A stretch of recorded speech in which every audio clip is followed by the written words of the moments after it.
કોઈ આત્મહત્યાનો ભેદ ઉકેલી શકે? શું કોઈ ભૂત પોતાના કાતિલ સુધી પોલીસને પહોંચાડી શકે?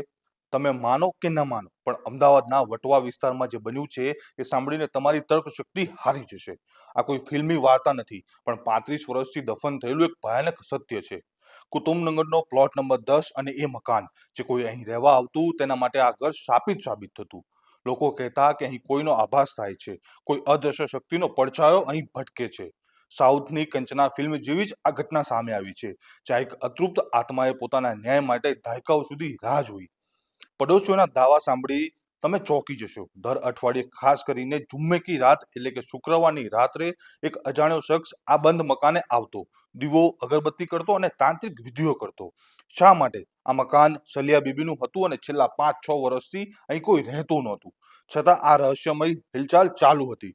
પણ તમને ખબર છે કે હત્યા પાછળનું કારણ શું હતું?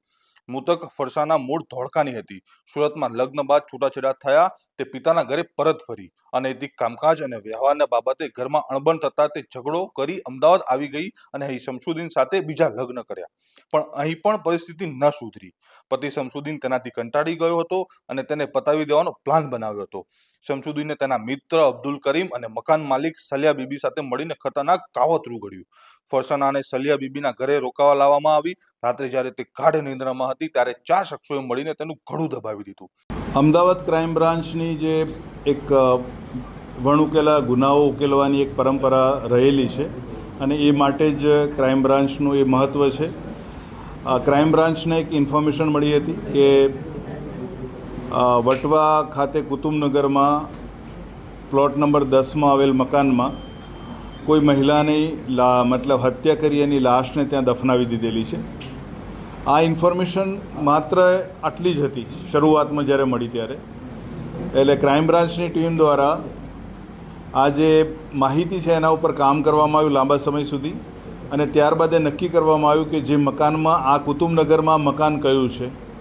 આ મકાનમાં એ રીતે મળ્યું મકાન કે બધા જ મકાનોમાં ત્યાં જેટલા મકાનો અત્યારે હયાત છે એ મકાનોમાં એક જ મકાન એવું છે કે જે 5 થી 7 વર્ષથી ત્યાં કોઈ રહેવા આવતું નથી.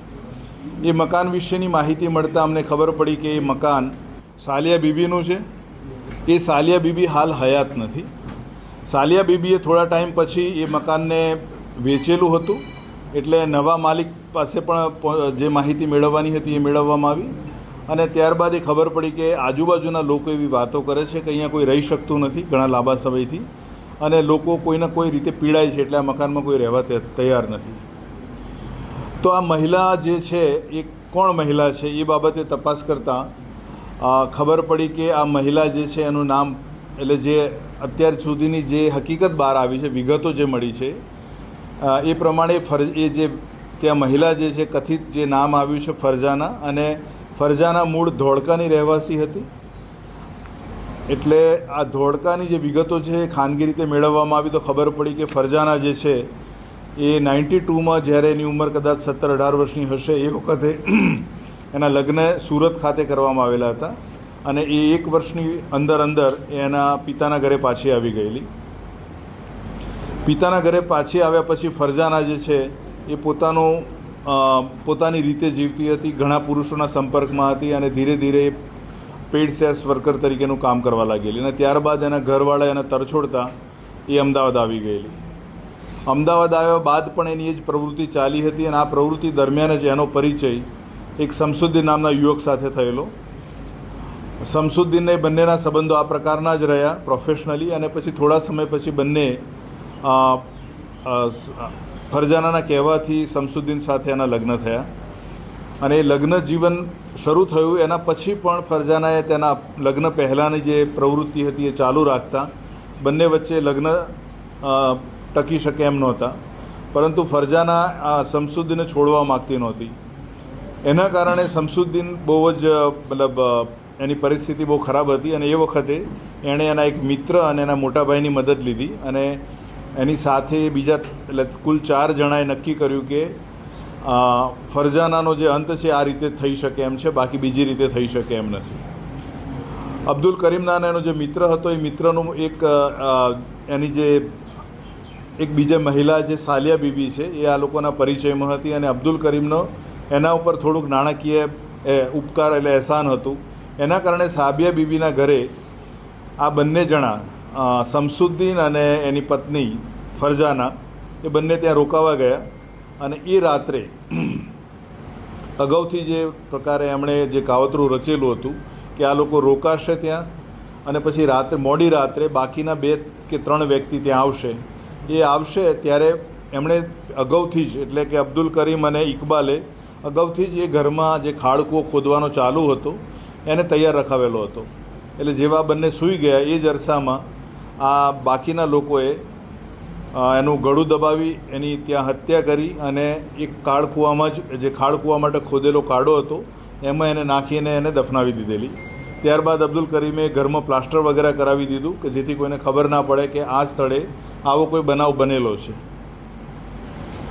અને આ વાત એ વખતથી વિસરાઈ ગઈ. ફરજાનાના જે પરિવાર છે એના પિતા તરફનો જે પરિવાર છે એ લોકો માટે ફરજાના એટલા માટે બહુ ઇમ્પોર્ટન્ટ નહોતી કે એ કોઈના કહેવામાં નહોતી. એણે ઘર છોડી દીધું હતું અને એનું જે જીવનશૈલી હતી એનાથી એમના ખાનદાનને પણ તકલીફ પડતી હતી આબરૂના કારણે. તો એ રીતે એમને પણ કોઈ રસ નહોતો કે ફરજાના છે કે નથી, એ ક્યાં છે એ વિશે એમને કોઈ જાણકારી, એમને કોઈ રસ જ નહોતો. એમના માટે ફરજાના જે તે વખતે જ હયાત નથી એવું હતું. આ જે આખું જે બનાવ બન્યો છે એમાં માત્ર 5 જણા ઇન્વોલ્વ થયા. સાલિયા બીબી, એનો પતિ શમસુદ્દીન અને એના 3 મિત્રો. એટલે આ જે લોકો છે એમને કેવી રીતે આ માહિતીનો જે અમને આ ડિટેલમાં માહિતી જે મળી છે એ માહિતીમાં એવું છે કે સાલિયા બીબીના એક સંબંધી છે રાત્રે ત્યાં પહોંચે છે જ્યારે આ લોકો એને મારી નાખી છે અને એને દફનાવવાની તૈયારી કરે છે એ વખતે અને જોઈ જાય છે. પછી એને ઘરમાં બોલીને એને ધાક ધમકી આપીને કહેવામાં આવે છે કે તું આ જે પણ વસ્તુ જોઈ છે એ કોઈને કહીશ તો આની જે હાલત થઈ છે એવી જ તારી હાલત થશે.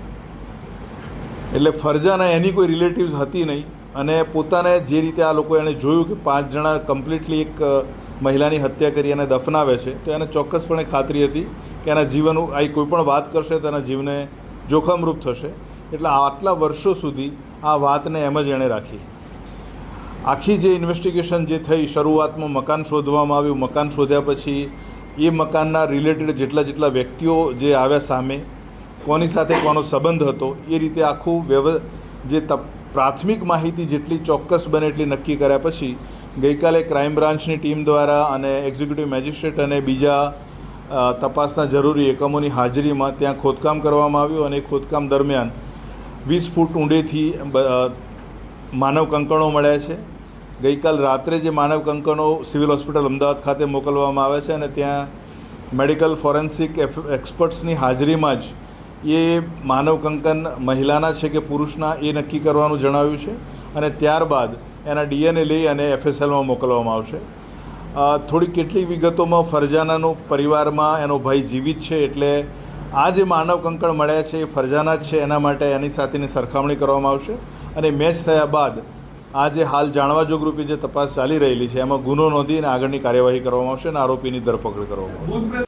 પુરાવાનો નાશ કરવા માટે લાશને અગાઉથી ખોદી રાખેલા ખાડકૂવામાં દાટી દેવામાં આવી. પરિવારે સંબંધ તોડી નાખ્યા હોવાથી કોઈએ પોલીસ ફરિયાદ પણ ન કરી. પણ પાપનો ગળો એક દિવસ ભરાય જ છે. 35 વર્ષ પછી વટવાના એ ભૂતિયા મકાનનો ભેદ ઉકેલાયો છે. 62 વર્ષનો પતિ શમસુદ્દીન હવે પોલીસના સકંજામાં છે. આત્માની એ ચીજ અને કુદરતના ન્યાયે સાબિત કરી દીધું છે કે પૃથ્વીના પેટાળમાં દાટેલું સત્ય પણ એક દિવસ બહાર આવે જ છે. ન્યાયમાં વિલંબ હોઈ શકે પણ અંધેર નહીં. જોતા રહો લલકાર ન્યૂઝ. આપના પોતાના પ્લેટફોર્મ લલકારને લાઈક કરો, ફોલો કરો, સબસ્ક્રાઇબ કરો અને શેર કરો.